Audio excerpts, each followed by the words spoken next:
Quem não gosta de samba, bom sujeito não é. É ruim da cabeça ou doente do pé. Eu nasci com o samba, no samba me criei. E danado do samba, me separei. O samba da minha terra deixa a gente mole. Quando se canta todo mundo pode. Quando se canta todo mundo pode. O samba da minha terra deixa a gente mole. Quando se canta todo mundo pode. Quando se canta todo mundo pode. Quem tem que estar andando tem, tanto cantando tem, quem tem que estar andando tem, tanto cantando tem, quem tem que estar andando tem, tanto cantando tem, tanto cantando tem, tanto cantando tem, tanto cantando tem.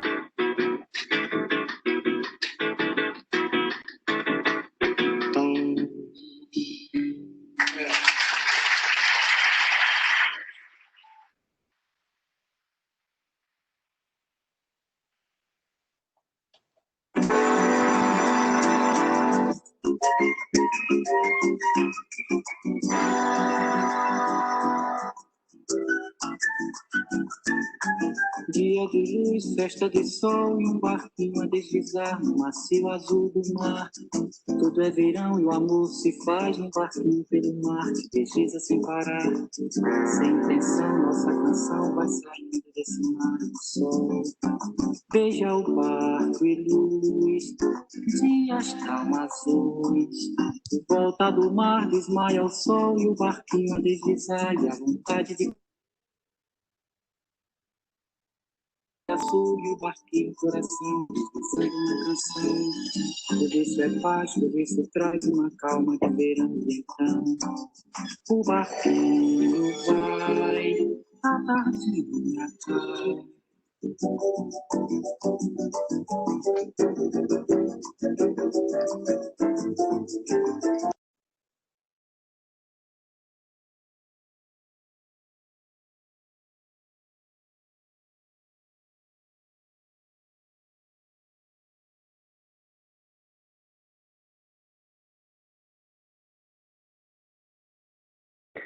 Hola, buenas tardes para todos. Es una alegría saludarlos de nuevo. Son las 6 en punto de la tarde y en este momento tenemos conectadas alrededor de 80 personas. Buenas tardes para todos en todas las ciudades donde están.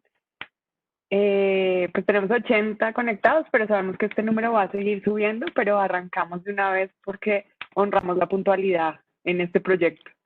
Mi nombre es Ana María Leaño, hago parte del equipo de la Vicerrectoría de Desarrollo y Egresados. Y allí es donde gestionamos este espacio donde egresados y uniandinos en general comparten con todos nosotros conocimientos y experiencias. Quiero contarles cómo funciona este espacio. Nuestra experta invitada hace una presentación que dura entre 45 y 50 minutos. Durante el tiempo de la charla, ustedes pueden escribir todas las preguntas y dudas que tengan a través del usuario Preguntas y Respuestas. Si quieren, tómense un minuto para ubicar ese usuario desde ya. Lo pueden encontrar en la parte superior de sus pantallas, al lado derecho. Por ahí, por preguntas y respuestas, pueden hacer todas las preguntas que tengan. Porque al final tendremos un espacio para que nuestra persona expositora resuelva esas preguntas. Si el tiempo nos da y si podemos, habilitaremos también el micrófono por si queda alguna duda de ustedes por ahí ya al final. Entonces, si podemos, lo hacemos. En los últimos meses, científicos de todo el mundo adelantan trabajos para desarrollar una vacuna contra el COVID. Existen ya algunos desarrollos muy avanzados, incluyendo algunos en etapa final. Esa vacuna tan esperada, pues nos surge a todos muchas preguntas y la estamos esperando y necesitamos saber detalles. Y más ahora que termina como la cuarentena obligatoria y pues las normas empiezan a ser más laxas y la gente ya necesita moverse un poco más. Por eso hoy traemos este tema y le damos la bienvenida a María Camila Rengifo Ibáñez. Ella es bióloga de la Universidad Javeriana con doctorado en Medicina Tropical del Liverpool School of Tropical Medicine, Universidad de Liverpool. Y en la actualidad, María Camila es profesora de cátedra del Departamento de Ingeniería Biomédica de la Universidad de los Andes. Hoy contamos con ella para que nos cuente sobre estos desarrollos y quizá nos aclare algunas dudas que tenemos en nuestra nueva etapa de la pandemia. María Camila, te doy la bienvenida. Buenas tardes. Gracias por estar con nosotros. Te escuchamos. Hola Ana María, ¿cómo estás? ¿Me confirmas por favor que me ves? Te veo y te escucho muy bien. Listo, perfecto. Mil gracias. Bueno, muchísimas gracias por la introducción. Les voy a compartir pantalla de una vez, ¿verdad? Sí, de una.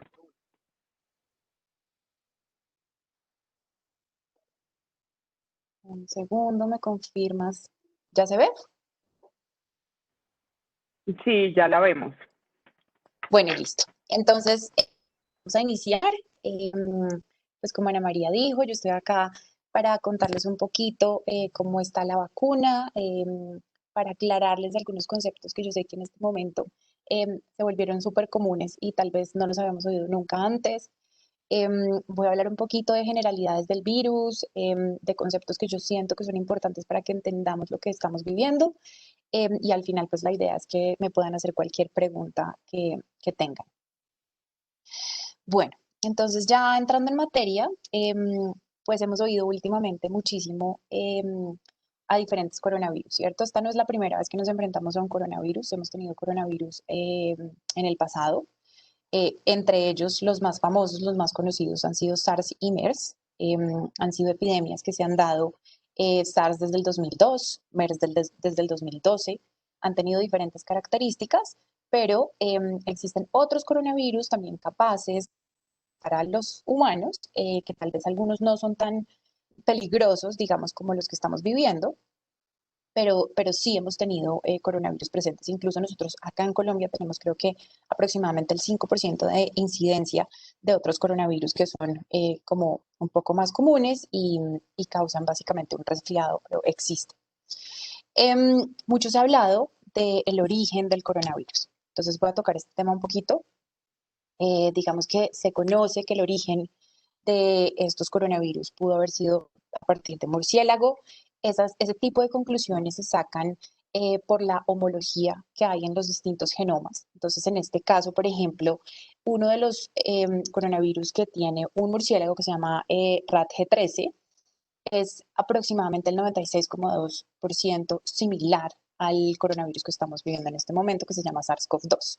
Entonces, a partir de eso, obviamente, se generan hipótesis de cómo pudo haber sido el origen. Sin embargo, también se conoce que por ser una enfermedad zoonótica, o sea, que viene a partir de un animal, puede tener un huésped intermedio. Entonces, por eso ven estas figuritas de animalitos que están ahí en las diapositivas.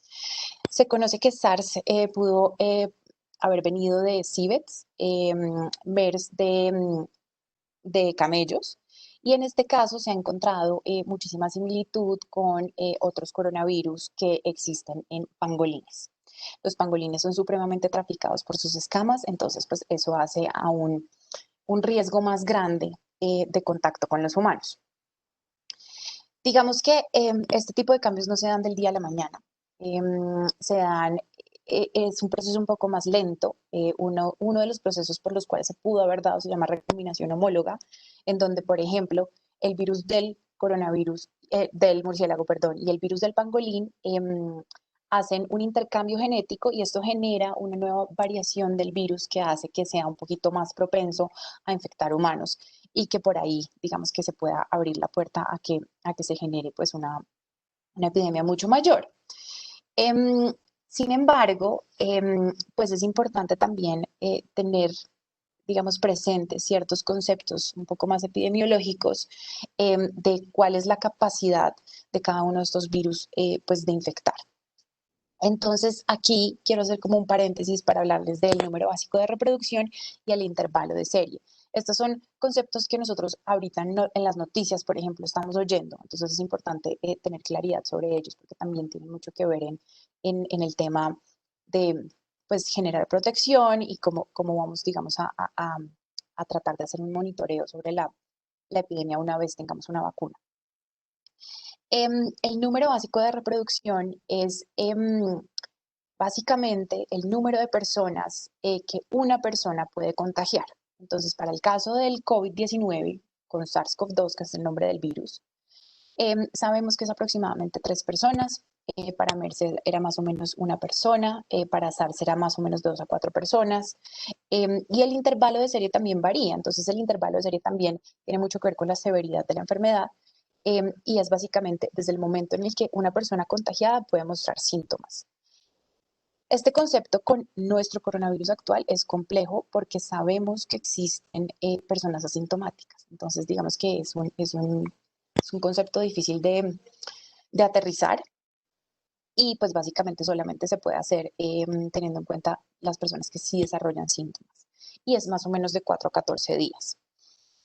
Existen otros conceptos muy importantes y aquí, perdón, quiero entrar un poquito en detalle de la tasa de fatalidad. La tasa de fatalidad para cada una de estas ha sido distinta. En este momento realmente no podemos calcular una tasa de fatalidad final para el SARS-CoV-2 porque obviamente no hemos terminado el curso de la infección. Sin embargo, en este momento va aproximadamente en 3.3.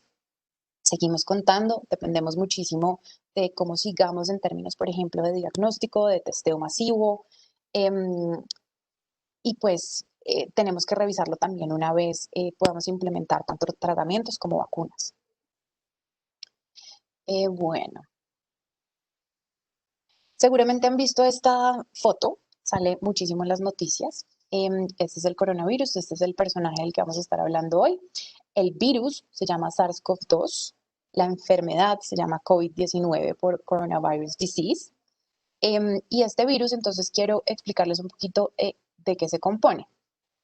Tiene, a pesar de ser supremamente sencillo, tiene varias estructuras súper importantes, como por ejemplo estas como espinas rojas que se llaman spikes. Este es el spike protein, supremamente importante en infección. Tiene 2 unidades, tiene la subunidad 1, que es la que se pega a los receptores de las células para poder infectar. Tiene otra subunidad que es la que se ancla como tal la estructura del virus. Tenemos otras proteínas de membrana que digamos que permiten su estructura tridimensional, como por ejemplo la proteína de membrana, la proteína de envoltura, y por dentro es básicamente material genético con nucleoproteína, que es esta proteína como moradita que se ve en esta presentación. Ellos no tienen ningún tipo de organelo, ellos son unos organismos que lo que hacen es infectar a otras células para que las células, como para secuestrarles su maquinaria y ellos poder replicarse. Ellos no tienen absolutamente nada más aparte de su material genético.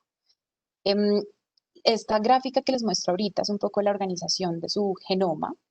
Ellos básicamente tienen 2 marcos de lectura dentro de su secuencia. Eso les permite sintetizar una serie de proteínas para poderse ensamblar. Ahorita les voy a mostrar un poquito más en detalle.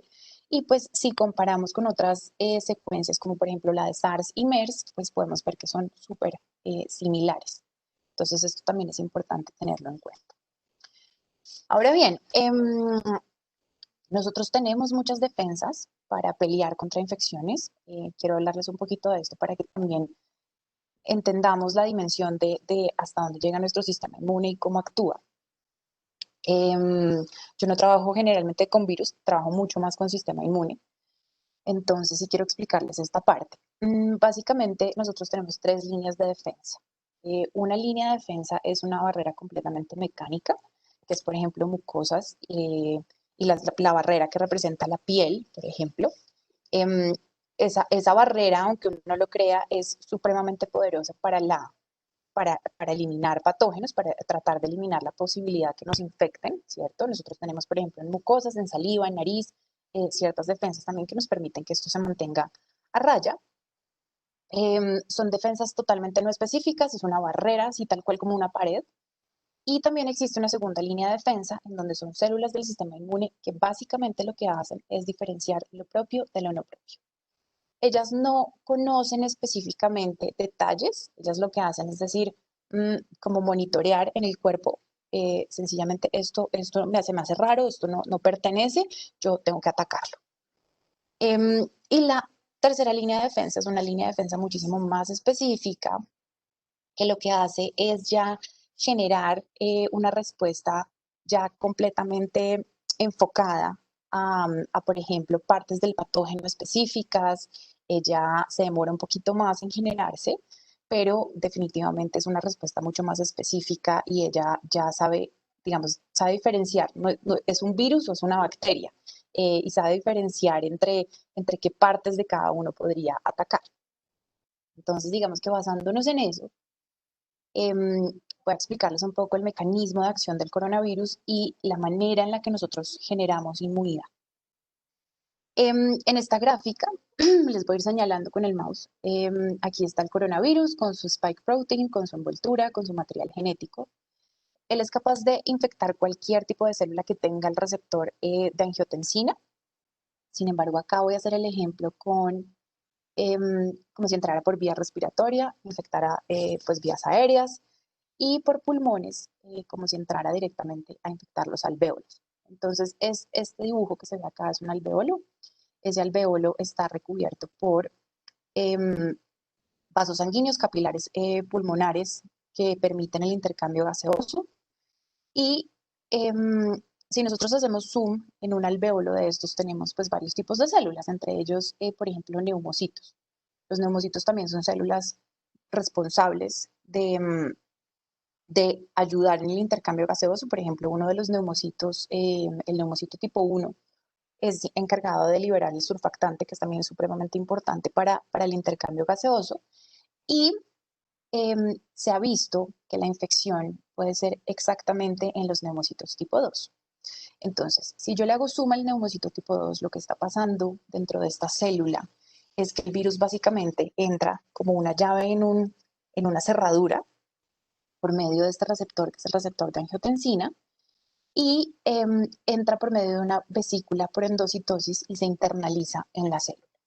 Entonces, una vez está en la célula, él ya es completamente libre de liberar su material genético para utilizar la maquinaria de la propia célula para hacer miles de copias de él. Entonces, él tiene un material genético que se llama Single-Stranded RNA o RNA de cadena sencilla.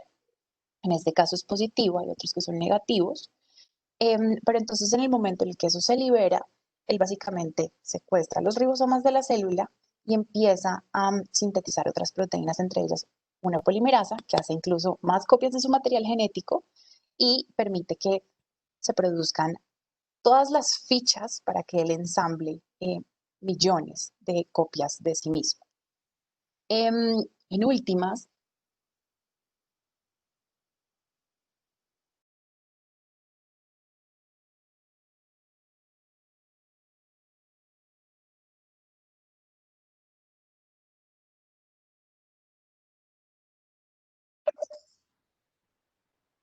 el linfocito se daña y al dañarse, esa célula también tiene un mecanismo de defensa que también está dentro de esa sombrilla del sistema inmune, que es liberar ciertas moléculas como de alerta para causar un llamado de atención para decir, algo me está pasando, por favor vengan a ayudar. Entre esas moléculas que ella empieza a liberar está, por ejemplo, interferón alfa y beta, están algunos patrones moleculares que se llaman DAMPs, están moléculas proinflamatorias, pero en este caso, por ejemplo, el interferón alfa y beta empiezan a activar células del sistema inmune que incluso están residentes dentro de esos alveolos, como por ejemplo un macrófago alveolar, que juega un papel súper importante para la generación de la respuesta inmune. Ese macrófago empieza a liberar un montón de moléculas como interleuquina 1, interleuquina 6, interleuquina 8, que lo que hacen básicamente es generar una señal de alerta muy fuerte que hace que, por ejemplo, se empiece a generar como permeabilidad entre los vasos sanguíneos para que las otras células del sistema inmune puedan empezar a llegar. Ese movimiento de fluido es un poco peligroso, aunque es importante porque está llamando células del sistema inmune, es peligroso porque puede crear edemas intersticiales y alveolares. Entonces, digamos que en paralelo con toda esta cascada de reacciones, empieza a pasar algo que también es muy importante y es que se empiezan a incrementar la expresión de ciertos receptores también sobre el mismo vaso sanguíneo pues para llamar células del sistema inmune innato, que pues como vimos antes, ellas lo que hacen es diferenciar lo propio de lo no propio y ellas aquí están siendo llamadas básicamente a atacar.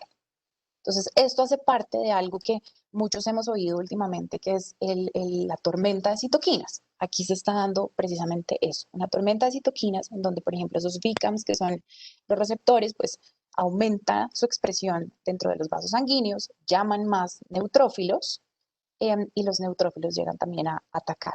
Ellos básicamente están a ciegas atacando absolutamente todo lo que se les pase por enfrente.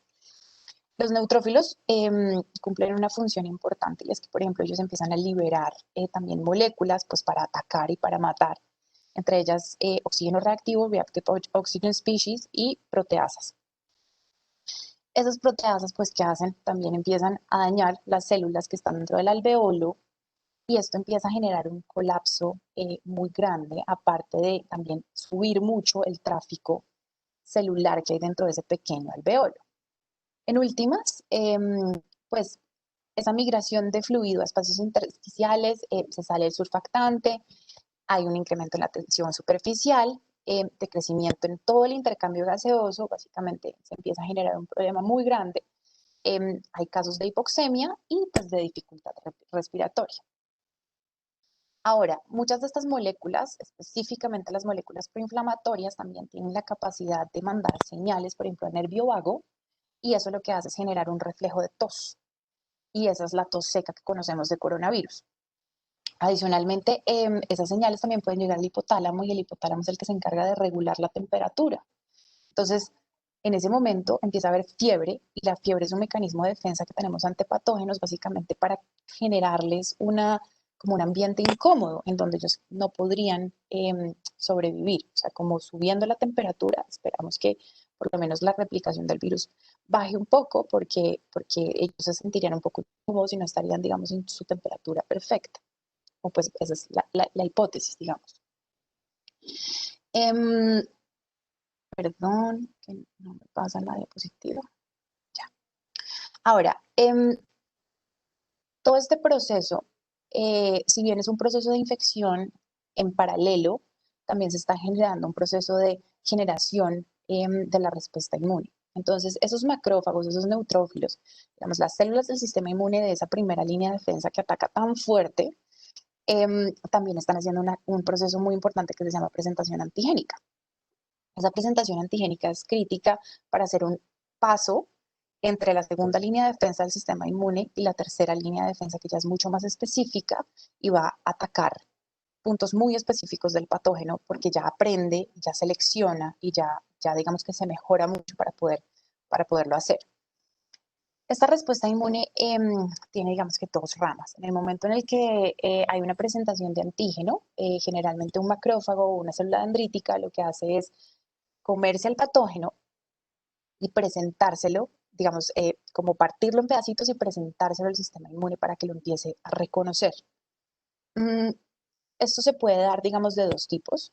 Aquí está supremamente resumido, pero básicamente se puede dar por medio de células T para generar células T, para activar células B y que esas células B sean secretoras de anticuerpos, o se puede dar por otra rama que es, digamos, la citotóxica, en donde son células T que lo que pueden hacer es, digamos, ellas están completamente diseñadas para matar células que estén infectadas. Entonces, en una infección viral, donde sabemos que el virus se internaliza dentro de una célula, esas dos respuestas son críticas. Entonces, esas dos respuestas son respuestas que tratamos también de simular cuando se diseña una vacuna. El proceso de selección y el proceso de generación de anticuerpos es supremamente importante. Se da en unos lugares que se llaman los centros germinales de nódulos linfáticos y es un proceso de selección básicamente en donde se dan mutaciones al azar para poder generar un anticuerpo específico contra cierta parte del virus. Aquí tengo un ejemplo. Digamos que después de un proceso que se llama hipermutación somática y después de hacer una recombinación que se llama class switch, lo que pasa es que, digamos que se genera una célula B capaz de reconocer solamente un pedazo del antígeno. Entonces acá, por ejemplo, tenemos varios antígenos. Esos varios antígenos podrían ser, por ejemplo, diferentes secciones de proteínas del virus y solamente una célula B va a reconocer un solo pedazo, otra célula B va a reconocer otro pedazo diferente. De esta manera se da una respuesta policlonal, en donde no necesariamente todos los anticuerpos son neutralizantes, pero algunos de ellos probablemente sí lo van a hacer, y esos son los anticuerpos, digamos, que van a llevar al decrecimiento completo de la infección. En términos generales, cuando uno se enfrenta a un patógeno, generalmente en la presentación de antígeno, o sea, en el momento en el que se muestra el virus, se generan inmunoglobulinas de tipo IgM. Estas inmunoglobulinas pues, son un pentámero, son supremamente útiles para ese reconocimiento inicial del patógeno, y después precisamente por ese proceso del que hablaba antes, que se llama class switch o intercambio de clase, ellas maduran a ser inmunoglobulinas IgG. Esto también lo menciono porque últimamente pues también hay algunos test como las pruebas rápidas que lo que pretenden es digamos, discriminar entre lo que uno pueda llegar a tener, si es inmunoglobulina M, si es inmunoglobulina G. Aquí hago un pequeño paréntesis, realmente sobre las pruebas rápidas, las validaciones que se han tenido no han salido nada bien. Las pruebas rápidas en este momento no hay ninguna que esté 100% recomendada y que dé una respuesta muy buena. Se sabe que la respuesta IgM es un poco corta en este coronavirus, entonces es difícil detectarla. Y al principio lo que se quería era mirar si de pronto detectando IgM pudiéramos detectar asintomáticos, pero eso ya pues básicamente se descartó y la respuesta no ha sido de esa manera. Pero entonces en términos generales sí se da un reconocimiento primero por IgM y después por IgG. Digamos que dentro de todo lo que está pasando por el coronavirus y dentro de la respuesta inmune que nosotros estamos empezando a generar, hay muchísimas preguntas. Entre ellas, por ejemplo, ¿cómo es la presencia de esos anticuerpos y cuál es el curso clínico de la enfermedad, cierto? Digamos que en términos generales, claro, uno se infecta, genera IgM, genera IgG, después se va a la enfermedad, pero entonces realmente en términos de pacientes, ¿qué es lo que está pasando? La respuesta ha sido supremamente heterogénea. Realmente la recopilación también de información es difícil porque está saliendo información todos los días. Nos hemos dado cuenta de algo que les voy a hablar un poquito más adelante, y es que también la prueba con la que ese tipo de anticuerpos se estén evaluando también es supremamente importante. Entonces, digamos que en ese orden de ideas, pues sí sería muy, muy, muy crítico pues, evaluar este tema pues, con lupa. Aquí lo que les quiero mostrar es un estudio en donde se valoran varios pacientes. La respuesta, tanto IgG como IgM, es supremamente heterogénea. Son pacientes que estuvieron evaluados bajo los mismos escenarios, sin embargo, pues algunos reaccionan muy distinto que otros. Entonces, en este punto, pues es difícil hacer aproximaciones. Ya han salido estudios nuevos con otros tipos de pruebas también, pero digamos que en términos generales el mensaje también es que la respuesta inmune pues es heterogénea. Aquí también se muestra exactamente lo mismo, pero en otro estudio, en donde la respuesta a diferentes proteínas del virus es muy distinta. Hay algunos pacientes que ni siquiera logran generarla, hay otros pacientes que la generan muy bien y la montan muy bien. Aún hay muchísimos interrogantes en cuanto a la generación de la respuesta inmune. Básicamente es un virus que no conocíamos y pues no estamos montando una respuesta inmune, digamos que bajo los patrones que nosotros conocíamos. Entonces, pues, por ahora hay muchísimo que conocer. También otra de las dudas muy grandes es cuánto tiempo dura la inmunidad que se genera. Entonces, por ejemplo, si a mí me dio coronavirus, entonces yo puedo estar inmune por vida, o será que me dura 2 meses, o será que me puedo volver a infectar en 3 meses, o este es un interrogante muy válido que se ha empezado a generar y que es difícil de contestar en este momento porque llevamos muy poco tiempo de la enfermedad. Llevamos básicamente 6, 7 meses de datos en donde todavía no tenemos, por ejemplo, datos de 6, 7 años en donde pudiéramos decir como sí, definitivamente cierto grupo de personas sí genera inmunidad hasta los 5 años, 6 años. Esta información no la tenemos. Digamos que lo que se ha tratado de hacer en la comunidad científica es tratar de aprender de lo que sabemos de SARS y MERS. Por ejemplo, hay estudios sobre SARS, sobre todo en profesionales de la salud que fueron infectados, a los que se les ha hecho un seguimiento longitudinal de su respuesta inmune y por ejemplo, se puede ver que hay una respuesta transitoria de un decrecimiento de anticuerpos, más o menos, digamos, de un decrecimiento de protección 7 a 8 años. Sin embargo, con MERS, por ejemplo, ha sido muy distinto. Con MERS la inmunidad se genera por mucho más corto tiempo. Entonces ahí tenemos dos escenarios que no nos permiten tampoco extrapolar muy bien lo que está pasando.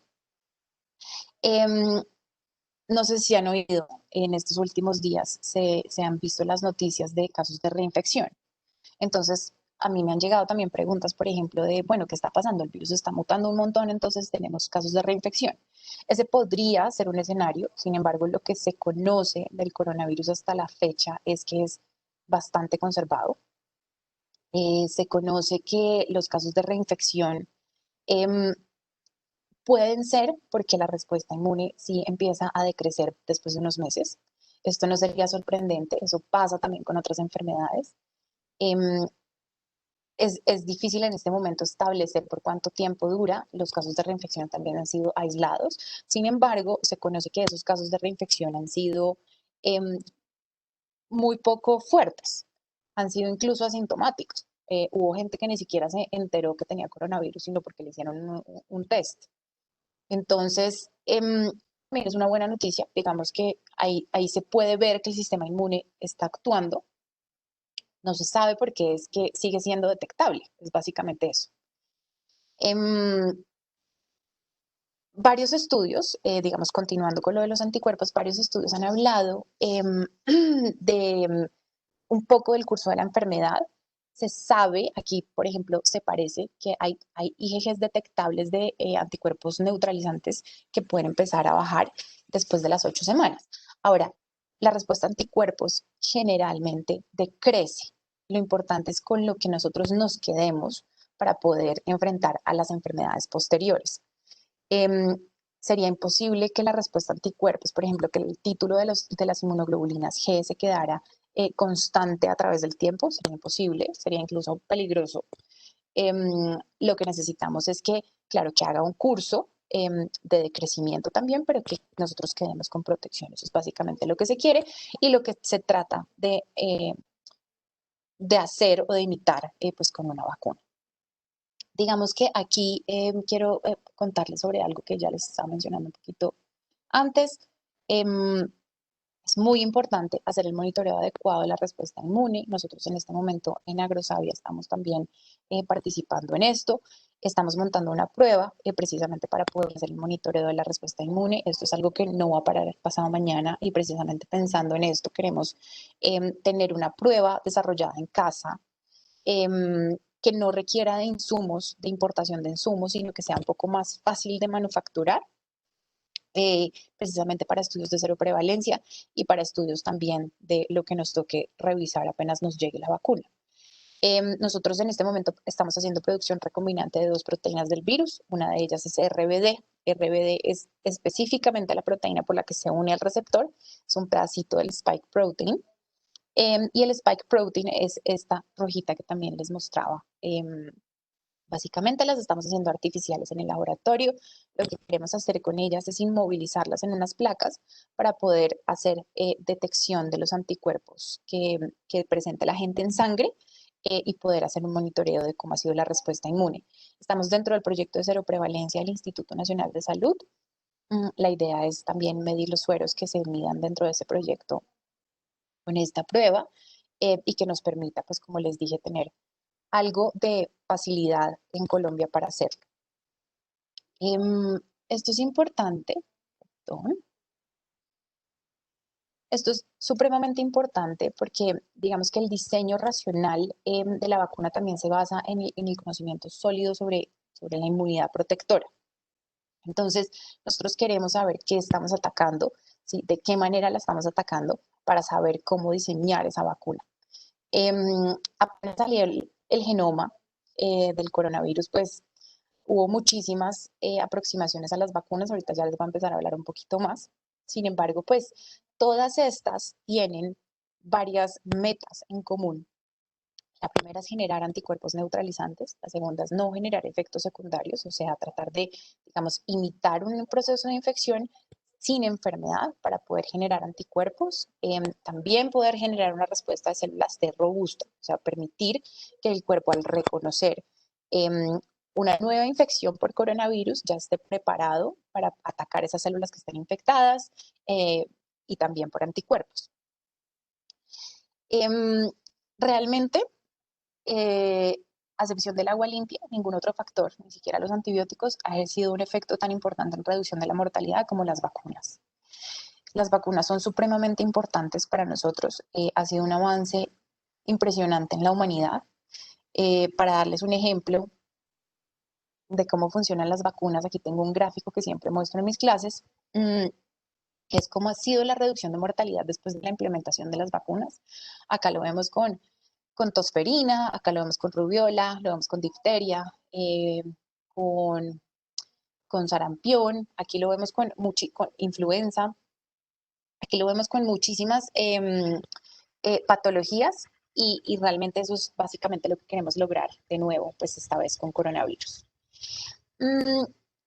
Hay un concepto del que se ha hablado muchísimo que es el de inmunidad de rebaño. La inmunidad de rebaño es lo que se quiere lograr al implementar una vacuna. Se habló en algún momento de inmunidad de rebaño por infección natural por coronavirus, pero entonces para aclarar un poco el concepto, la inmunidad de rebaño es súper importante para una población. ¿Por qué? Porque hay ciertas personas en la población que no se van a poder vacunar, así quisieran. Ejemplo, personas inmunosuprimidas, ejemplo, bebés muy chiquitos. Y todos ellos, los que no se pueden vacunar, necesitan básicamente protección del resto de nosotros. Entonces acá hay una gráfica en donde se ve qué pasa si solamente un pedazo de una población X está vacunada. Digamos que existen muchos huecos dentro de esa misma población para que la enfermedad entre. Si la mayor parte de la población, incluso más del 75% está vacunada, pues somos como una sombrilla para esas personas que no se pueden vacunar, adultos mayores, personas inmunosuprimidas, bebés muy chiquitos. Entonces es importante que todos, entre todos, esto sea realmente un esfuerzo colectivo. Hay movimientos en este momento que son antivacunas, que pelean mucho o digamos que ellos dicen que su argumento es que eso es su propia decisión y ellos no están afectando a nadie. Yo diría que eso no es cierto. Sí están afectando a más personas porque la inmunidad de rebaño empieza a tener huecos por donde puede entrar la enfermedad para personas susceptibles y eso es precisamente lo que no queremos. Pero bueno, hablando un poco de las vacunas, entonces pues hemos hablado muchísimo de vacunas en los últimos meses, queremos que llegue la vacuna, pero entonces específicamente, ¿qué es eso? En ese frasquito que a mí me ponen o que le ponen a mi hijo, ¿qué hay exactamente ahí? Entonces, la OMS dice que las vacunas son cualquier preparación destinada a generar inmunidad contra una enfermedad, estimulando la producción de anticuerpos. Puede tratarse, por ejemplo, de una suspensión de microorganismos muertos o atenuados o de productos o derivados de microorganismos, ¿cierto? Entonces, básicamente, dentro de ese frasquito tengo microorganismos. ¿De qué manera los tengo? Los puedo tener de muchas formas y aquí entra lo más chévere del tema de las vacunas. Yo puedo diseñar una vacuna de muchas formas. Yo puedo coger ese virus o esa bacteria y puedo, por ejemplo, pasarla por cultivos celulares y atenuarla un poco para poder formularla como vacuna, o puedo sacarle pedacitos y formular esos pedacitos como vacuna, o puedo sencillamente coger su material genético y formularlo como vacuna. Depende muchísimo precisamente de la respuesta inmune que yo quiero llegar a lograr. Entonces, por eso es muy importante correlacionar la parte de la generación de la respuesta inmune con lo que yo quiero lograr en mi vacuna. Como dije antes, la idea es que una vacuna genere tanto inmunidad celular como humoral, o sea, tanto por células B como por células T, capaces de matar células infectadas, y también por anticuerpos. Entonces, por eso, pues es muy importante tenerlo en cuenta.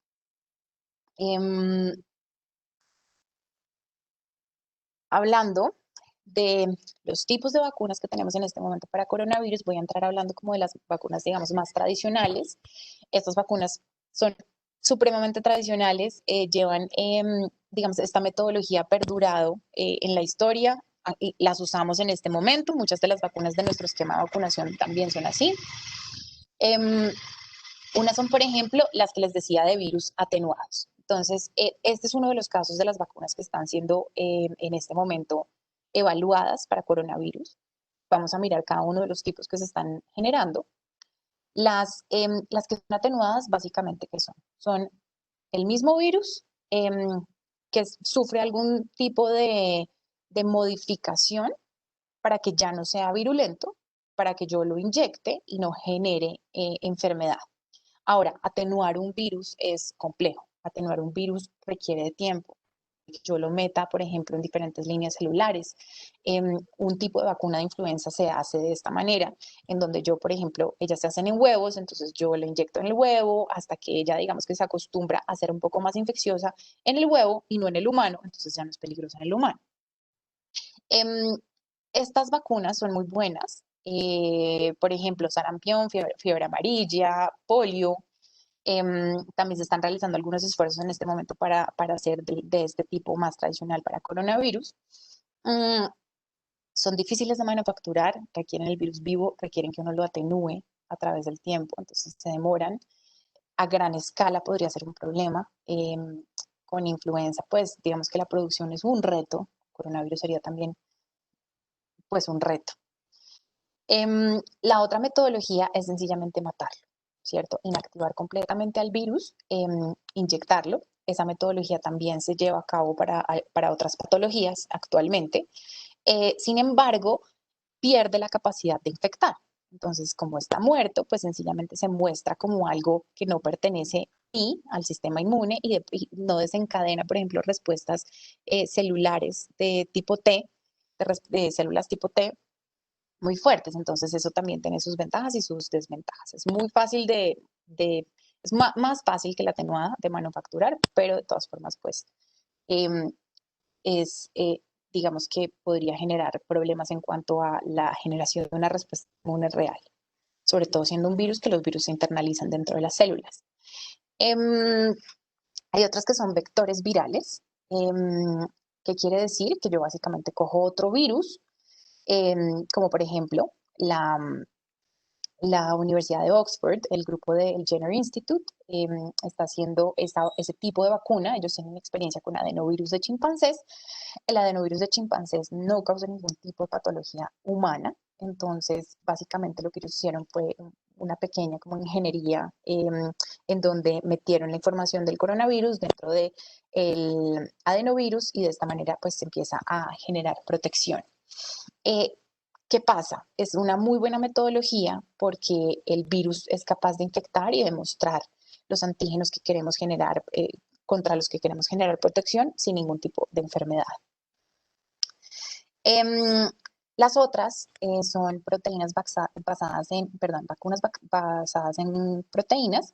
Esto básicamente es coger el coronavirus y sacarle un pedacito y ese pedacito formularlo como vacuna. Entonces, spike protein es una de las proteínas que más tiene interés en este tipo de vacunas, pues porque obviamente un anticuerpo, por ejemplo, que reconocería primero, pues las espinitas del virus, porque ellos se pegan directamente a superficie.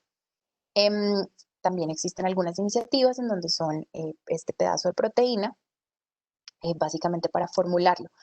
Estas tienden a ser un poquito menos inmunogénicas, estas tienen que tener un acompañamiento en cuanto a adyuvante, que los adyuvantes son como un profesor mío en Oxford, cuando yo estudié, me decía que son como el pequeño secreto de los vaccinólogos, y es verdad. Si uno tiene un muy buen adyuvante, uno puede realmente llevar a una muy buena respuesta inmune un antígeno que tal vez no se mostraría muy bien al principio. También tenemos partículas virales. Las partículas virales también, digamos que ellas imitan la estructura como tal del coronavirus, se pegan en la superficie, VLPs se llaman, y generan una respuesta inmune también, pues porque son presentadas, digamos, de la misma manera y también son, pues actúan como un virus, digamos. La otra vacuna que dejé para el final no es que yo tenga una vacuna preferida, la verdad la de Oxford, por ejemplo, me parece una excelente vacuna. Sin embargo, la vacuna de Moderna me parece que vale la pena dedicarle unos minuticos más. Es una vacuna que es, digamos, es una ingeniería que a mí me parece supremamente interesante. Yo trabajé con este tipo de vacunas en mi tesis de doctorado y me encantan, sinceramente. Es básicamente utilizar el material genético que codifica, por ejemplo, para la proteína Spike, eso fue lo que utilizaron los de Moderna, y se mete dentro de un vector, y ese vector se utiliza como una vacuna de RNA en este caso. Ese vector es un plásmido que codifica para esa región específica, y lo que pasa es que se mete dentro de la célula y la misma célula empieza a sintetizar el antígeno y lo empieza a mostrar. Entonces, al mostrarlo, le muestra al sistema inmune que hay algo que es peligroso, le enseña que se tiene que proteger contra eso de una manera, pues digamos que idealmente inocua, y se genera una respuesta inmune. Estas vacunas ya han sido licenciadas previamente para animales. Nosotros incluso en Agrosavia en este momento tenemos un proyecto para diseñar una vacuna contra un virus que se llama el virus de Newcastle, con esta misma metodología. Y son vacunas supremamente interesantes porque son muy fáciles de capturar. Mientras que una vacuna, por ejemplo, atenuada, se puede demorar meses en estar lista, esta vacuna en una semana puede estar lista porque es que no se necesitan muchas cosas ni muy tecnológicas ni muy complejas para prepararla dentro de un laboratorio. Entonces, digamos que en cuanto a facilidad y en cuanto a podernos inmunizar a todos, pues es muy interesante.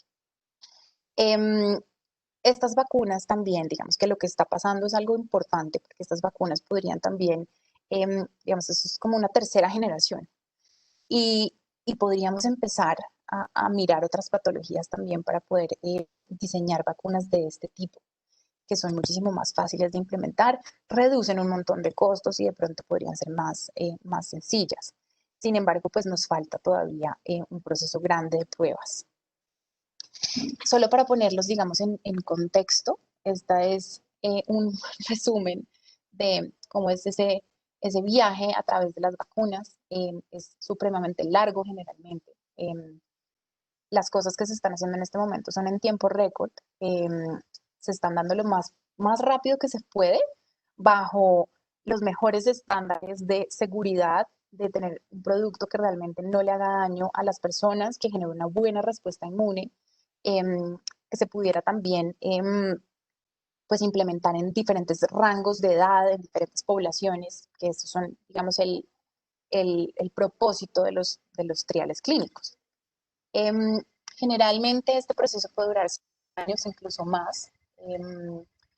Digamos que existen varios conceptos que es importante como parar y evaluar, como por ejemplo, cuál es la necesidad, cuál es la incidencia de la enfermedad para que yo pueda pues tratar de minimizarla, cómo, cómo hago una vacuna innovadora que de pronto no requiera muchos costos. Digamos, son muchísimos pasos y chulos, digamos, que se tienen que cumplir para poder llegar a una vacuna, y en este momento pues estamos necesitándola y estamos tratando de andar pues lo más rápido posible con todo esto.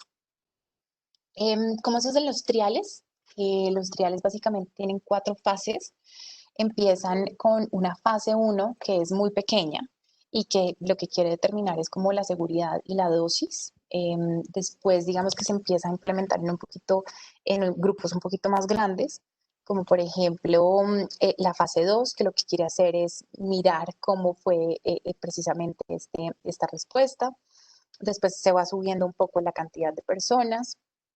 Se necesita, digamos, a veces, por ejemplo, en tratamientos para cáncer, pues se compara, ¿cierto? En diferentes tratamientos en este momento no podemos comparar contra absolutamente nada, estamos básicamente desarrollando desde cero. Y en la fase 4 ya es una fase pues un poco más grande, en donde se aprueba, en donde pues vienen detalles ya que se conocen a través del tiempo, precisamente por estos triales clínicos, que son, por ejemplo, la dosis, la eficacia, la seguridad, y ya se han podido monitorear, por ejemplo, las respuestas inmunes pues, de los participantes, y se tiene un poco más de información para tomar decisiones. La siguiente fase que viene sería la implementación. que eso es lo que no sabemos cómo se va a dar cuando ya se tenga la vacuna. Yo pienso que idealmente no vamos a tener una sola vacuna, seguramente van a salir varias y ojalá ese sea el escenario porque eso permitiría que de pronto se pudieran inmunizar a más personas.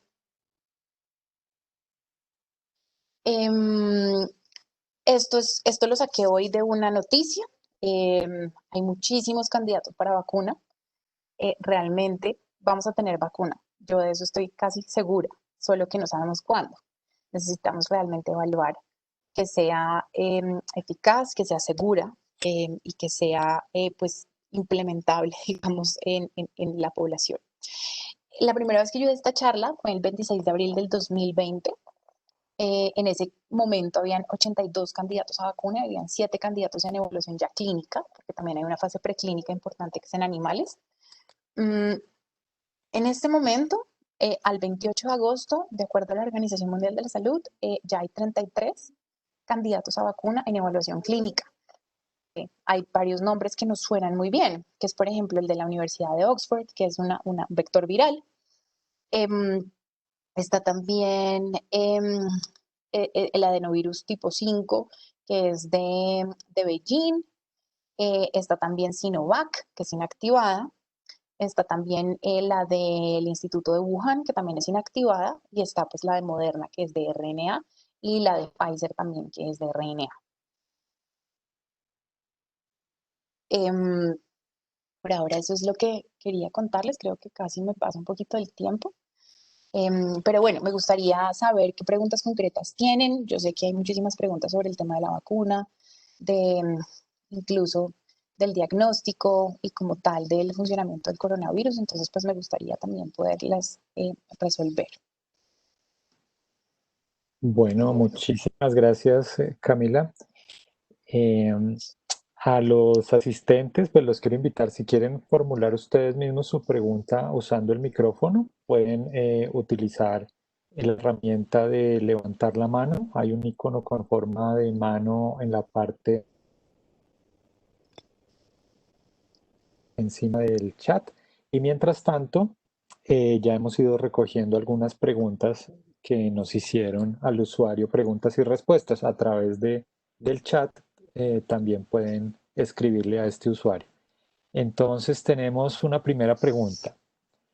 Ricardo Reyes quiere saber, en personas trasplantadas de médula, bien sea autólogo o halogénico, ¿será posible aplicar la vacuna? ¿De qué factores dependerá? Bueno, yo no soy médica. Realmente esa respuesta específicamente de un sí o un no no la podría dar. Sin embargo, sé que hay contraindicaciones de algunas enfermedades que no pueden recibir vacuna, por ejemplo, lupus, esclerosis múltiple.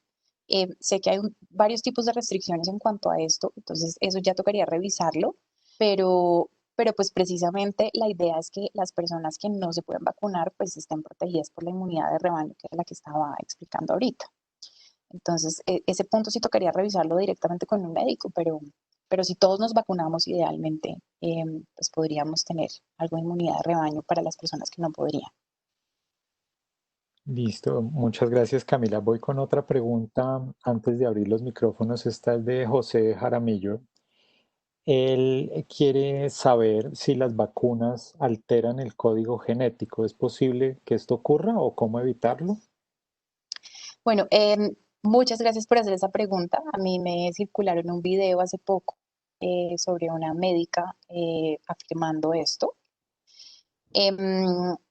Y pues eso es algo de lo que definitivamente quería hablar, porque una de las preocupaciones, digamos, a raíz de esto es que la vacuna de Moderna, que es de RNA y que tiene, digamos, que se basa pues en información genética, más que en una proteína que sencillamente uno inyecta, pues que se pueda acoplar al genoma y, digamos, que internarse en el genoma.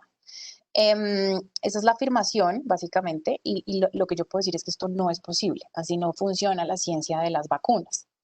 En ese orden de ideas, nosotros ya nos habríamos convertido en virus, porque obviamente el coronavirus hace exactamente lo mismo. O sea, el coronavirus inyecta su material genético para utilizar la maquinaria de la célula y expresar miles de viriones. Entonces, en ese caso, pues digamos que nosotros ya habríamos acoplado nuestro genoma también al coronavirus y sencillamente eso no pasa.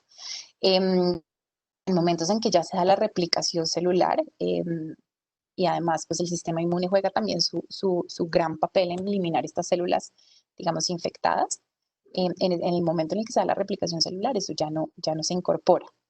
Esto sencillamente es una internalización de material genético para utilizar también la maquinaria de la célula y expresar cierta información muy concreta. Esa información está también en RNA. También tendría que haber una transcripción reversa para meterla dentro del código genético como tal. Tendría incluso que internalizarse dentro del núcleo y esto pues no tiene cómo darse, digamos que es imposible. Realmente si se diera de esa forma, sería una herramienta que nosotros ya hubiéramos utilizado para curar millones de enfermedades, entonces no es posible. Bueno, muchísimas gracias. Entonces vamos a empezar a abrir los micrófonos para que las personas puedan directamente hacer sus preguntas. Vamos en orden. Primero con Estefanía Ávila. Yo te voy a abrir el micrófono, Estefanía. Hola, ¿me escuchan? Sí. Sí, hola. Hola, ¿cómo estás, Camila? Pues muy interesante tu charla, en serio muy buena. Me solucionó muchas dudas. Yo soy estudiante de Biología y Microbiología de la Universidad de los Andes y te tenía, bueno, la verdad tengo un par, voy a tratar de ser lo más concreta posible. La primera es que se ha reportado una linfocitopenia en los pacientes que han tenido coronavirus y yo siento que esa linfocitopenia está muy asociada pues no, como especulando ya acá en el deber del científico, de pronto con la generación de esta inmunidad a largo plazo, porque pues digamos estas células T son importantes, como tú lo dijiste, en la función citotóxica, pero también en la activación de células B, y en particular las células T ayudan a las B a generar plasmocitos y pues que ellos puedan generar células de memoria de largo plazo y pues también pues los anticuerpos. Entonces mi pregunta es cómo yo no sé muy bien si en las vacunas que se han probado no solo se ha caracterizado como que la respuesta celular T sea robusta, sino también clasificar un poco esa población de los linfocitos, porque si hay algunos que están en bajas cantidades, pues cómo se podría esperar que generen de alguna forma predecir inmunidad a largo plazo, ¿sí? Como esa es mi pregunta, no sé si tú, esa es la primera. No sé si sigo con la segunda o primero me respondes eso. Si quieres resolvamos esta. Realmente sí, esa es una de las cosas que se monitorea también dentro de la respuesta inmune. Obviamente, digamos que entre más robusta tú quieres que sea la respuesta inmune, pues tú tienes que vigilar también cómo es la expresión de los linfocitos, cómo está siendo la respuesta citotóxica, cómo está siendo la respuesta de anticuerpos neutralizantes, ¿no? Y esa es una de las variables que también se miden. Hasta ahora, por lo que se conoce por publicaciones, yo no he oído que se asemeje como tal a la enfermedad, en este caso, pero pues digamos que estamos en un momento en donde mucha información puede seguir saliendo. Nos toca seguir mirando y haciendo, digamos, el seguimiento también, tanto a pacientes convalecientes como a todo el tema del monitoreo de la vacuna y que eso cómo va, pues para poder tener una respuesta concreta. Súper. Y bueno, relacionado con eso de los linfocitos T, que es algo que a mí me llama mucho la atención, es también que se ha visto la inmunidad cruzada con pacientes que han sido infectados con otros coronavirus. Y relacionado con esa inmunidad cruzada, se ha visto que generan anticuerpos que tienen como epítopes no solo la proteína S, sino también otras proteínas estructurales como la N y bueno, otras no estructurales también. Y mi pregunta, pues ya más relacionada, es como la mayoría de las vacunas se están apuntando hacia la proteína S y el dominio RBD. ¿No sería bueno de pronto replantear, pues no sé, acá yo pensando como en que haya una posible mutación en estos dominios RBD y S pues del virus y de pronto replantear hacer vacunas con otras, digamos en el caso del mRNA, con otras que sean igual de inmunógenas que la proteína S? Bueno, ahí mencionaste varios conceptos que vamos a separar. Por ejemplo, hablaste del tema de reactividad cruzada. Como vimos al principio, no solamente hemos tenido 3 coronavirus, sino 7. ¿sí? Entonces, y nosotros acá en Colombia sí tenemos incidencia, no de SARS ni de MERS, pero sí de otros coronavirus, pues como más estacionales que también tienen, pero pues ahí están. Nos falta determinar el grado de reactividad cruzada con ellos. Probablemente va a haber, porque si viste, el genoma es súper similar. Pero entonces por eso está la clave en hacer, digamos, buenas pruebas de detección que permitan quitar el tema de reactividad cruzada. ¿Sí? Entonces, eso es importante. Segundo, nosotros es importante hablar en términos de anticuerpos neutralizantes, ¿cierto? Los anticuerpos neutralizantes probablemente se unen a epitopes conformacionales que están exclusivamente en superficie. Un virus destruido, ¿sí? O un virus que ya esté, digamos, roto completamente y que, por ejemplo, exponga la nucleoproteína, digamos, detectar eso no me va a servir mucho. Por eso la nucleoproteína más sirve como de diagnóstico, por ejemplo. Las pruebas de antígeno que se han validado últimamente son muy buenas en cuanto a nucleoproteína. Pero si yo quiero ya revisar el tema de la respuesta inmune, es muchísimo mejor irme por Spike y por RBD. Sobre todo RBD. Porque digamos que si tú tienes a Spike acá y tú logras unir un anticuerpo a RBD, pues él ya no se va a acoplar al receptor de angiotensina, ¿sí? Entonces digamos que con esa premisa, pues digamos que podríamos mirar un poco más el tema de neutralización. Lo otro es que se conoce que este coronavirus ya ha tenido unas mutaciones. Ahora, los que hemos trabajado con otros virus y hemos visto mutan los virus normalmente, sabemos que este virus no muta nada. Realmente es muy conservado. Ejemplo, influenza. Influenza es un virus que muta un montón y que por eso nos tenemos que revacunar cada año, porque el sistema inmune no alcanza como a sostener semejante variabilidad. Entonces, por eso tenemos que revacunar. Con el coronavirus no está pasando eso. Hasta ahora tenemos una mutación que cambia un poquito la estructura de ese spike que es trimérico, pero también nos falta determinar, digamos, qué pasa cuando nosotros incluyamos esa mutación, por ejemplo, en las vacunas.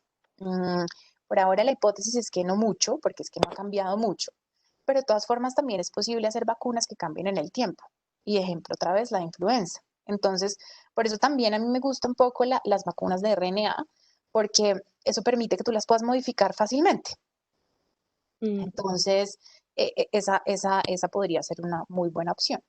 Y bueno, nos falta también mucho de monitoreo, todavía nos falta, para poder tener con certeza, por ejemplo, acá en Colombia, qué está pasando con el tema de mutaciones. Claro, vale. Sí, yo creo que esas eran mis preguntas. Muchísimas gracias, Camila. Listo, gracias a ti. No, muchas gracias, Camila.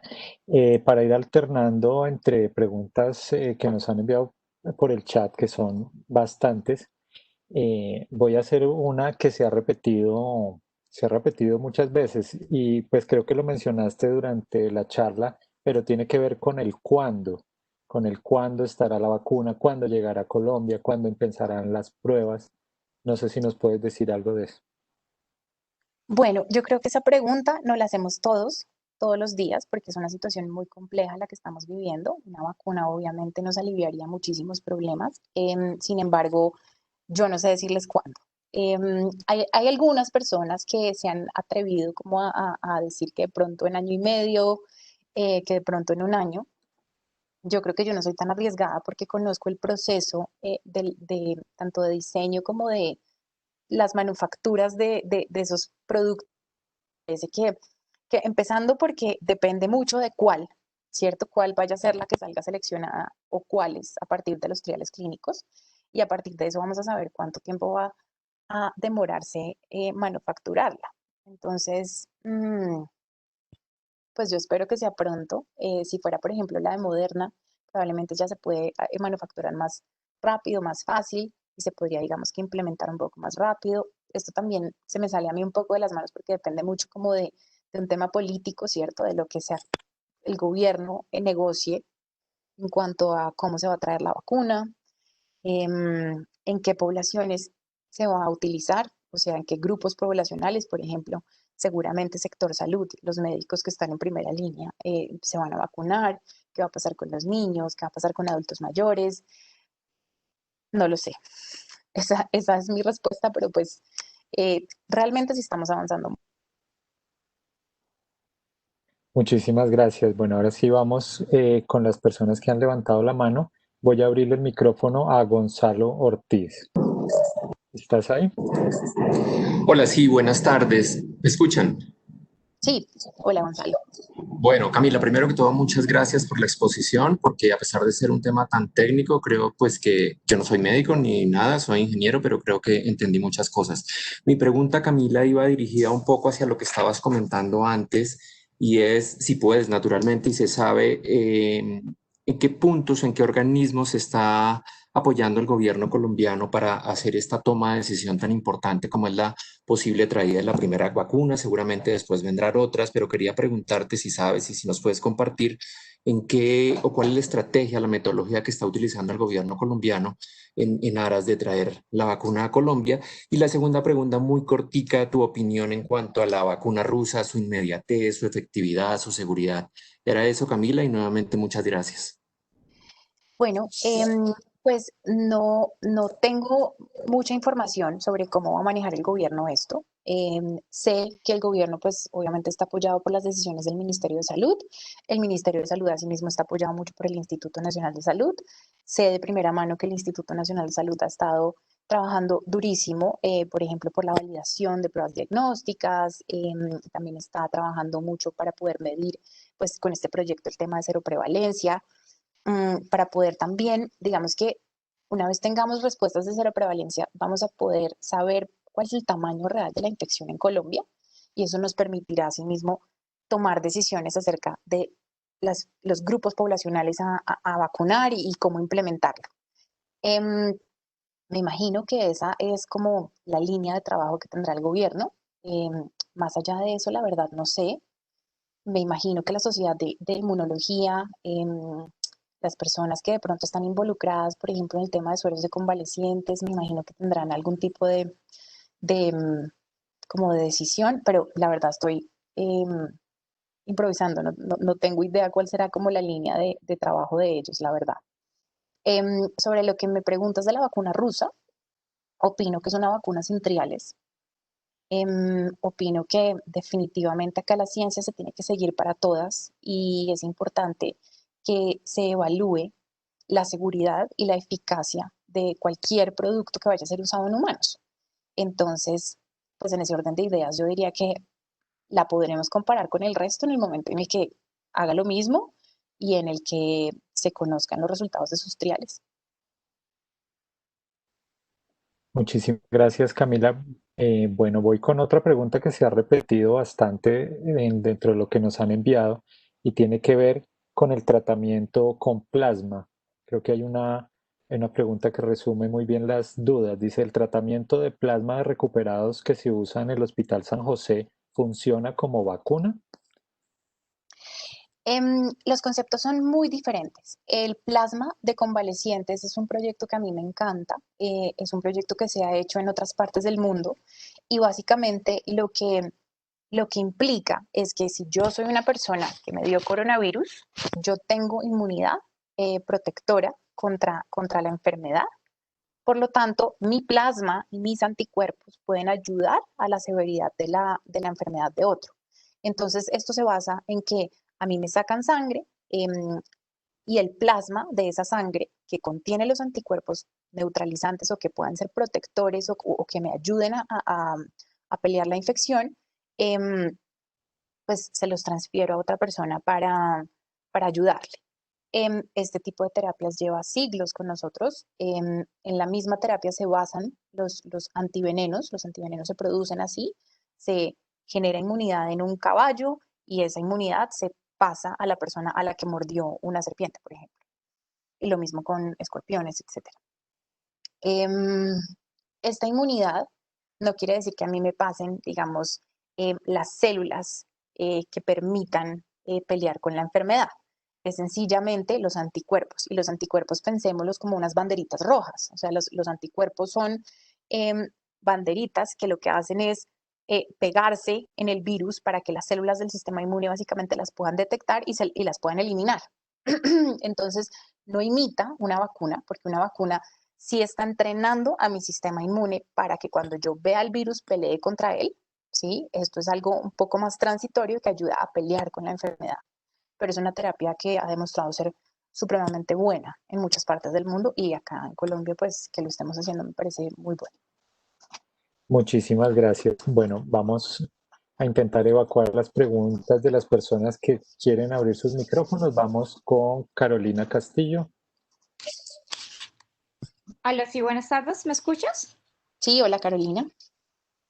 ¿Cómo estás? Mucho gusto. Mira, yo tengo una duda y es, si el gobierno manifestó que va a traer una vacuna que creo que es de Janssen para el desarrollo de la tercera fase aquí en Colombia.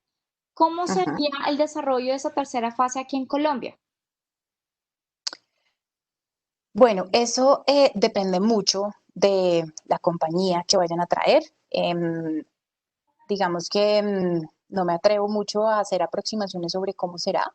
Sencillamente, como la fase normal que lleva a cabo una compañía para hacer los triales de su vacuna, que es elegir a ciertas personas de acuerdo a unas normas estadísticas o a un diseño estadístico previo, al azar o en ciertas poblaciones, y les pondrá una dosis de la vacuna que seguramente ya conocerán porque sería una fase tipo más o menos 3.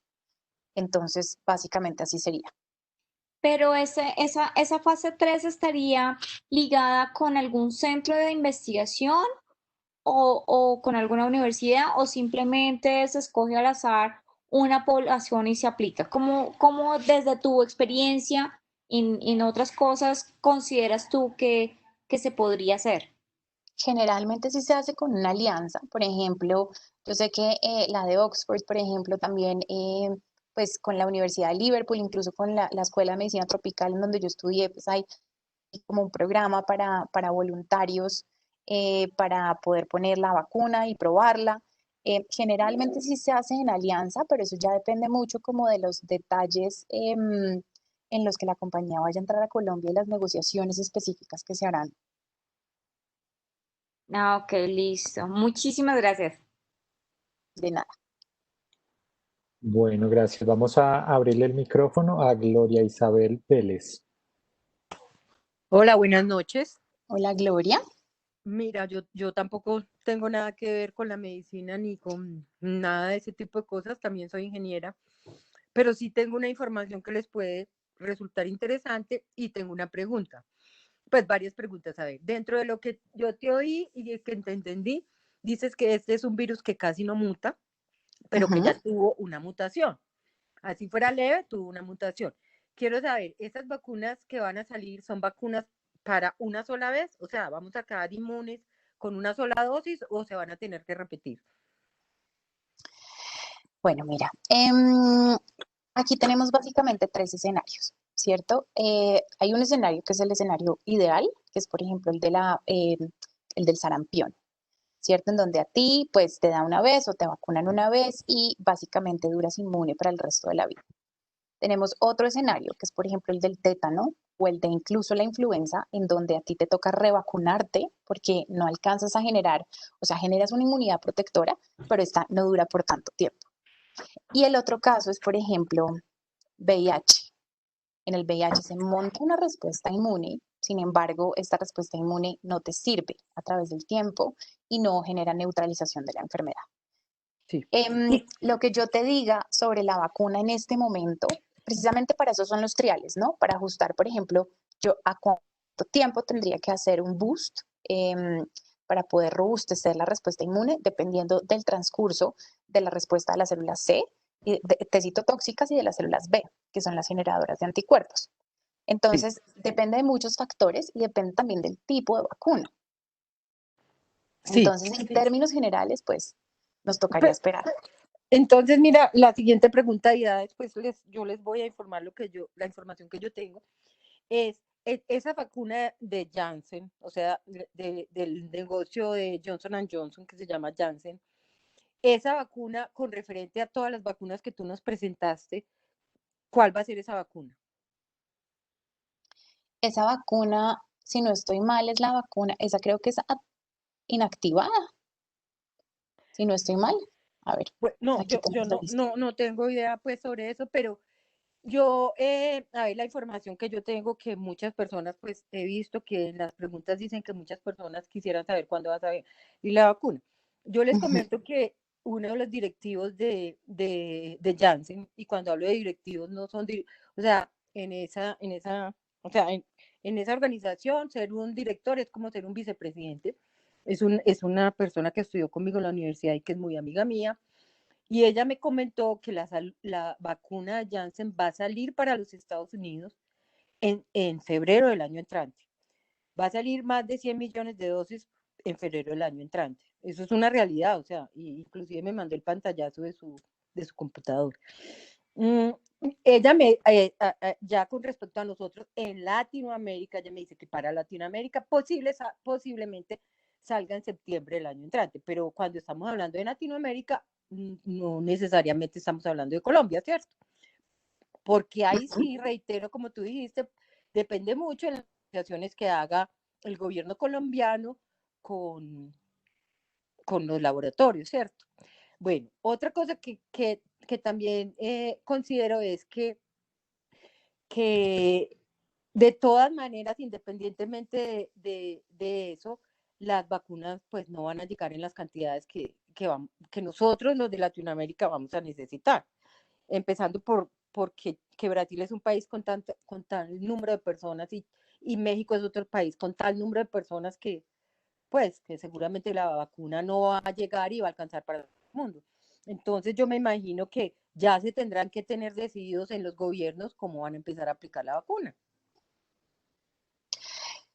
Seguramente, digamos, sobre el tema de si la vacuna va a salir o no en cierto mes, pues la verdad es que en este momento, pues si tú tienes esa información, yo esa información no la tengo. Y conoce a través de los triales y a través de la información oficial es pues lo que va pasando con cada una de las pruebas y de acuerdo a eso, digamos que no hay ninguna que esté licenciada en este momento ya para usarse e implementarse. Entonces yo creo que nos toca esperar un poco y mirar a ver qué tan buena respuesta puede tener. Lo que yo decía, el escenario ideal sería que tuviéramos más de una. El tema de las negociaciones ya políticas se me sale de las manos. No tengo idea cómo va a ser el gobierno para negociar la vacuna. No tengo idea cuáles van a ser las estrategias de implementación. Generalmente, las estrategias de implementación incluyen niños, pues porque digamos que está dentro del esquema de vacunación también vacunarlos contra otras enfermedades. Nos tocaría ver, digamos, también cuál es la experiencia de otros países en cuanto a implementación en grupos poblacionales para también tomar decisiones, supongo. Pero, pero la verdad, ese es un tema que no conozco mucho. Bueno, muchísimas gracias. Voy a abrir el micrófono a Santiago Hernández. Les agradecemos ser lo más concretos posibles en sus preguntas para poder avanzar y terminar con las que tenemos pendientes. Muchas gracias. Hola, Camila, Santiago. ¿me escuchas? Hola. Hola, sí.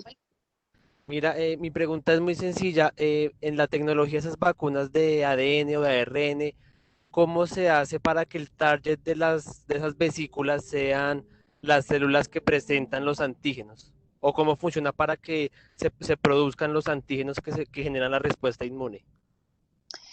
Mira, ahí es una mezcla de varias cosas. Una de ellas es el mecanismo digamos, de acople del material genético. Entonces tú tienes que diseñar esto, por ejemplo, por electroporación. Por ejemplo, te voy a poner el caso concreto de lo que yo hice en mi tesis. Yo lo trabajé con digamos, una pistola de helio que lo que hace es liberar micropartículas de oro acopladas al material genético, que es un plásmido tal cual, y digamos que se genera en un espacio subtérmico en donde están células dendríticas, que son las células de Langerhans. Entonces, esas células son las que acoplan el material, lo toman y lo pueden sintetizar. Entonces, depende mucho como la ruta de administración. También hay vacunas de este tipo que son inyectables, pero pues digamos que uno sí se tiene que asegurar que los puntos estén como cerca de lugares en donde se den células presentadoras de antígeno, pues para que ellas puedan sintetizar este material genético. Ahora, los plásmidos están muy bien diseñados precisamente para que sea esa porción, o sea, ellos tienen un pedacito en donde codifican para la proteína S o la proteína, o puede ser incluso para RBD si es que la están haciendo en este momento, em, para que sea la proteína que se dice. Ahora, esa proteína, como realmente ella sola pues no es nada dentro del cuerpo, entonces se empieza a presentar como un antígeno. Tú también la puedes modificar para que pues se vaya. La idea, por ejemplo, yo trabajé en este caso fue con inmunógenos multiepítope, entonces lo que se quería era como generar spacers en donde se dieran cada una de las secciones como antígenos únicos y todas que fueran mostradas por complejo mayor de histocompatibilidad tipo 2 para generar también una respuesta humoral. O sea, básicamente depende de la ruta de administración, las células que van a adquirir esos plasmidos, ¿sí? La ruta de administración es súper importante, sí. Vale, gracias. Bueno, muchas gracias, Camila. Le recordamos que tenemos el tiempo limitado, vamos hasta las 7:30. Vamos a intentar responder la mayor cantidad de preguntas posibles y por eso le agradecemos muchísimo a Camila su generosidad con su tiempo. Vamos a abrir el micrófono a Luisa Andrade. ¿Estás ahí, Luisa?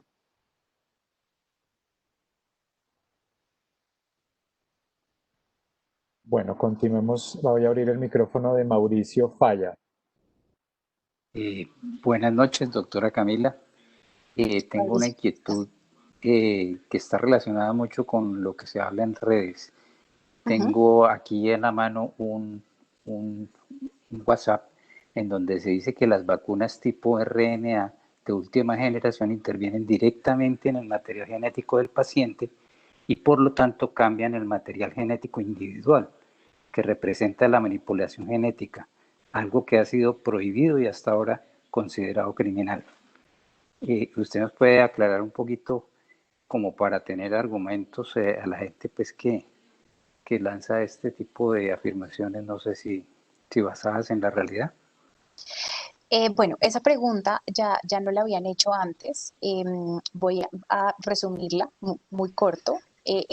Básicamente, esa es una afirmación falsa. A mí también me ha llegado la misma información por WhatsApp, un video de una médica diciendo que pues entonces acopla el material genético dentro de nuestras células. Entonces, esto es una modificación genética tipo transgénicos. Esto no es posible. Primero que todo, se tendría que hacer una transcripción reversa para poder, digamos que, entrar al núcleo e insertarse. Así no es como funciona. Básicamente lo que se hace es una transcripción de la proteína como tal para poder mostrarla. Incluso en procesos ya posteriores de división celular, pues obviamente estos cambios no se adhieren al genoma.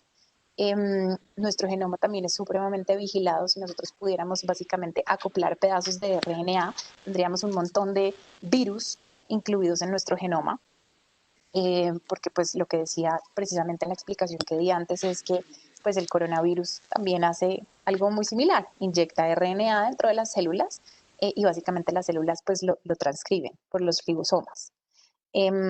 Y no tenemos su material genético metido dentro de nuestro genoma ni de ningún otro virus que también ataque nuestras células internamente. Entonces es una información falsa, esas son básicamente las razones. Y pues esta es una tecnología supremamente interesante, es una tecnología que ya realmente si llevamos hacia otras enfermedades y si nos movemos un poco en el tema de vacunas de ADN, pues sería muy provechoso porque son vacunas que son muy fáciles de hacer. Muchísimas gracias, Camila. Voy a abrir el micrófono de Luisa Andrade. Hola Camila, ¿cómo estás? Hola Luisa. Por internet un momento.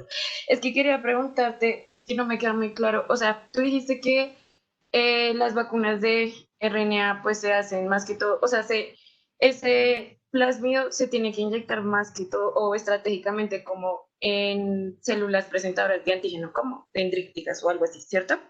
Sí.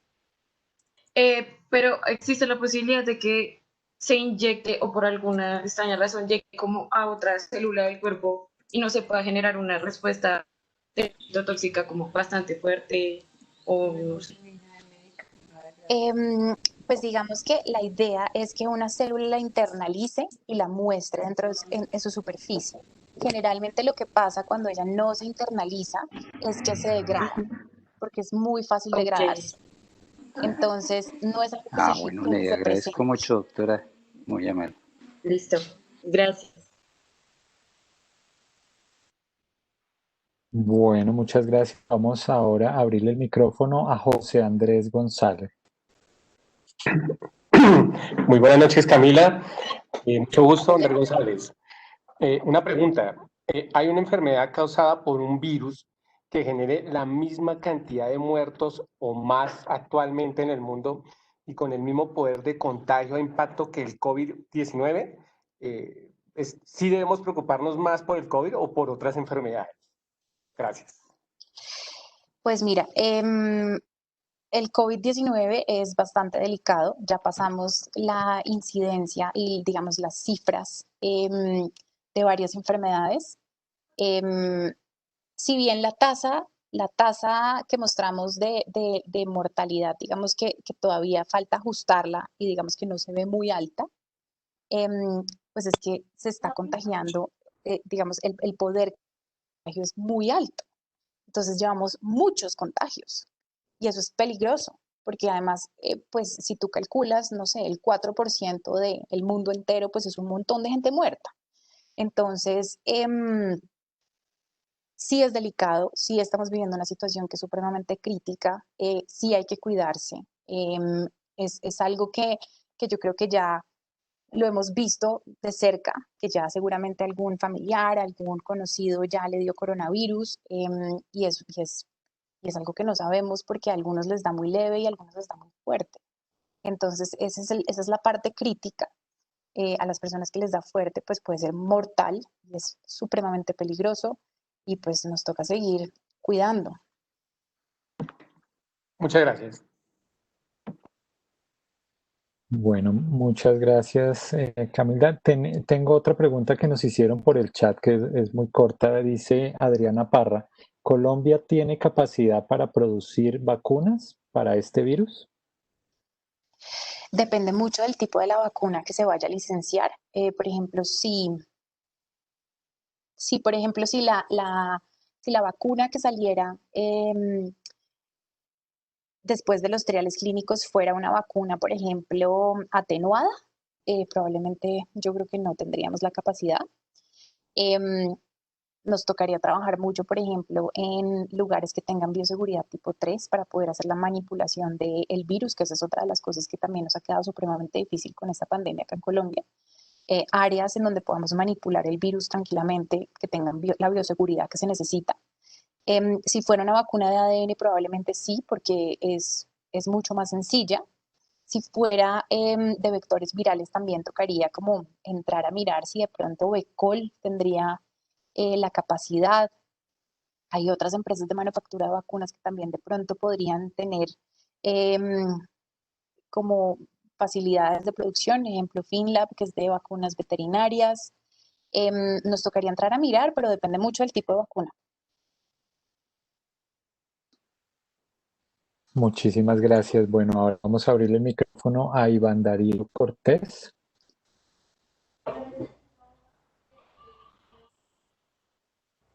¿Me escuchan ahí? Hola, sí. Hola Camila, una pregunta. Tú decías que hay como tres escenarios que pueden salir del último trial que puedan ser, digamos, uno, que tengamos una respuesta inmune y no nos necesitemos vacunar en un tiempo prolongado. Y el tercero, que decías que es como el del SIDA, el del virus de inmunodeficiencia, que puede que no nos sirva entre comillas, pero no sé cómo lo ves sabiendo que este virus, el sistema inmune, sí ha sido capaz de lucharlo en muchos de los casos, a diferencia del SIDA, que el sistema inmune no ha sido capaz pues de vencerlo. ¿Tú eres optimista de que las vacunas sí van a servir, van a ser efectivas, pues pensando también en los casos de reinfección que han habido? ¿Y ves ese escenario tercero lejano o probable sabiendo pues que el SIDA no lo logramos vencer con nuestro aparato inmune, pero sí el coronavirus? Yo creo que estamos más o menos en la opción de la mitad. en la segunda opción, en donde seguramente generamos una respuesta inmune, pero seguramente vamos a necesitar protección. Eso es lo que se ha visto hasta ahora en el curso de la enfermedad. Entonces yo diría que, digamos que teniendo esas características de cómo ha sido el curso de la enfermedad, uno también puede como aproximarse un poco cómo va a ser el tema de protección. Como el VIH definitivamente no va a ser, es un escenario que se genera cuando uno hace un diseño de una vacuna. Sin embargo, para el coronavirus no va a ser este escenario. Ya tenemos bastante información sobre eso porque además, digamos que el curso de la pandemia sería muy distinto si tuviéramos un virus de este tipo que básicamente se monta una respuesta inmune pero nunca jamás es neutralizante, no tendríamos tantos pacientes recuperados. Yo soy optimista, yo creo que sí lo vamos a lograr, lo que pasa es que necesitamos tiempo y el tiempo en este momento es crítico porque obviamente entre más tiempo nos demoremos, más contagios, más muertes. Entonces por eso es que el tema del autocuidado es parte importantísima de esa transición. En el momento en el que ya se está tratando de generar una vacuna, el autocuidado es lo único que nos queda para poder mitigar los efectos de la enfermedad. Ok, muchas gracias. Muchísimas gracias, Camila. Bueno, antes ya de ir con las últimas preguntas, recordarles que puede calificar esta sesión a través del enlace que estamos compartiendo por el chat. Para todos nosotros es muy importante conocer sus opiniones. Antes de darle la palabra a Gloria Isabel, una pregunta también del chat. Tiene que ver con las pruebas. Si podrías explicar brevemente cuál es la diferencia que hay entre cada prueba y por qué se dice que la prueba rápida no es tan efectiva. Ok, bueno, existe una prueba, digamos, las vamos a dividir en dos. Hay unas pruebas que son de detección de la presencia del virus y otras pruebas que son para detectar los anticuerpos que nosotros generamos frente al virus. En cuanto a pruebas de detección de la presencia del virus, la más eficaz o la recomendada por la OMS es la nasofaringia por PCR, que es cadena polymerase chain reaction, que es una metodología que uno comúnmente hace en laboratorio, que es sencillamente para detectar la presencia del material genético del virus. Ese tipo de diagnóstico es el diagnóstico por ahora más acertado, determina la presencia de muestra en nasofaringio y fácilmente se puede decir si está o no está. Existen otro tipo de pruebas que recientemente ya se validaron por el instituto y que salieron a ser muy buenas, que son las pruebas de antígeno, en donde no solamente se detecta la presencia del virus, digamos, del material genético del virus, sino se detecta la presencia de las proteínas. ¿Sí? Entonces, por ejemplo, se detecta la presencia del spike protein también en nasofaringio. Al detectar esta presencia, pues yo puedo, se correlacionan bastante bien con las PCRs y yo puedo decir si está presente o no, básicamente en mi organismo. Ahora, hay otras pruebas que son las pruebas de detección de anticuerpos, como la que nosotros estamos montando en Agrosavia. Estas pruebas para diagnóstico han tenido bastantes críticas, porque pueden tener falsos positivos, falsos negativos también. En la página del Instituto Nacional de Salud hay alrededor de 11 pruebas rápidas que se han validado y ninguna de ellas se recomienda. Básicamente, ¿por qué? Porque entonces de pronto pueden detectar o un coronavirus anterior o pueden detectar otra molécula diferente y dar un positivo. Ellas pretenden también discriminar entre IgM e IgG. Entonces, digamos que si yo me la hiciera y tengo IgM, entonces probablemente lo que tendría es una infección activa. Si tuviera IgG, lo que tengo es una infección anterior. Esto realmente no es bueno extrapolarlo a la presencia de la enfermedad porque no han demostrado ser muy buenas.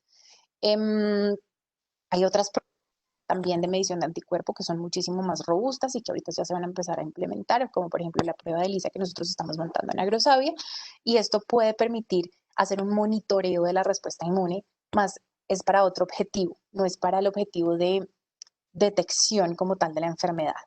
Entonces, sí, hay que tener cuidado. De todas formas, las pruebas y la validación de las pruebas que está haciendo el instituto está en la página del instituto y cualquier persona puede acceder a ellas. Bueno, estamos muy agradecidos contigo, Camila. En el chat también han enviado muchos mensajes de agradecimiento por tu tiempo y por todo lo que nos has enseñado hoy. Vamos ya con la última pregunta de Gloria Isabel Vélez. No, disculpa, yo ya hice mi pregunta. ¿Será que alcé la mano nuevamente? Ah, ya no te preocupes, ahí me aparecías en la lista, creo que fue error nuestro. Bueno, yo creo que ahí podríamos concluir. Les agradecemos mucho a todos por su atención. No olviden calificar esta sesión a través del chat.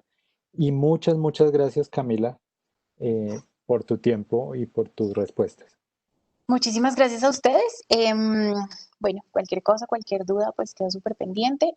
Gracias por el espacio y bueno, espero que les hubiera podido aclarar dudas y preguntas bien. Bueno, muchísimas gracias y a todos, muy buena noche. Gracias.